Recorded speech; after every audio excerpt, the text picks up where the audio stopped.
You know that feeling? You click buy online. It feels instant, right? So simple. But behind that one little click, there's this hidden world, a really complex dance of technology and finance. Today, we're going to pull back the curtain and meet the secret players who make your online shopping happen. All right, so picture this. You've found the perfect thing. You've punched in your card details, and bam, you hit that confirm purchase button.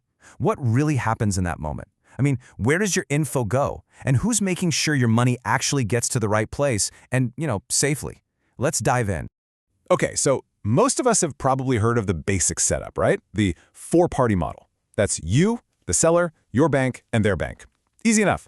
But honestly, in today's digital world, that is just the tiniest tip of the iceberg. There's a whole ecosystem of other players involved, and we're about to meet them. All right, first things first. Let's talk about the guys who handle your sensitive information the second you click that button. Think of them as the technical specialists, the data's first responders. Okay, so first up is the payment gateway. The easiest way to think about this is like a digital armored truck. Its one and only job is security. The moment you type in your card number, boom, the gateway encrypts it, basically scrambles it into unreadable code. Then it securely hands off that encrypted package to the next player in the chain. And that next player is the processor.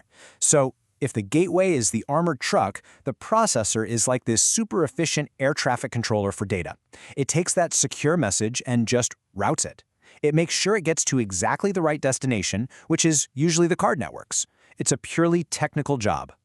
So let's just make this super clear. The gateway and the processor, they're just messengers. One's a secure courier, the other is a data router. And here's the crucial part. Neither of them ever touches the money or takes on any financial risk. They are tech providers, plain and simple, not banks. Okay, so we've seen how the data zips around, but how does a business even get set up to accept cards in the first place? I mean, you can't just put a sign up, right? That's where our next group of players comes in. Let's call them the enablers. So, have you ever heard of an ISO? It stands for Independent Sales Organization. And what they are, really, is the sales and support team for the banks that offer merchant accounts. These are the folks out there, finding businesses, helping them get their applications in, getting them all set up. They're basically a bridge, working on behalf of a bank to connect them with merchants. All right, now for a different model, one that has absolutely exploded in popularity, especially for platforms like, say, an Etsy or a Shopify. This is the payment facilitator, or PayFac for short. The idea is brilliant. A PayFac holds one giant master merchant account, and then they let thousands of smaller sellers operate underneath it as sub-merchants. And this is why the PayFac model is such a game changer. It's all about speed. Instead of some small business having to go through a long, painful bank application process, they can just sign up on a platform, get a super quick approval from the PayFac, and they're selling. Like in minutes. It's all about making commerce fast, easy, and accessible. Okay, so we've got the data movers and the merchant enablers, but who makes sure everybody is playing by the same rules? Who's governing this whole complex system to make sure it's stable and that we can all trust it? Well, it's time to meet the referees. And the referees are the names you definitely know. We're talking about Visa, MasterCard, and the like. These are the card networks. They are the true governing bodies of the entire payment world. Now, they don't usually issue the cards themselves or deal directly with merchants, but what they do is create the entire rule book that every single other player we've talked about has to follow. And what they do is absolutely critical.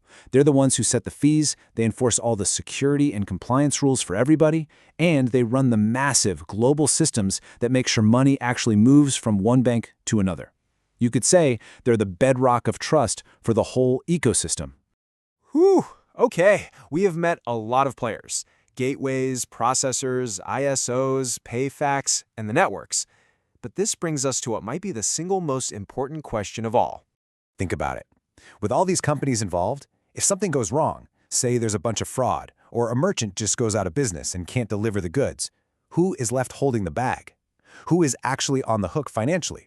It's a pretty simple question, but the answer cuts through all of this complexity we've been talking about. And this right here makes it crystal clear. The gateway and the processor, they're just tech. They take on zero risk. The ISO, just a sales agent, no risk there either. And what about the PayFac?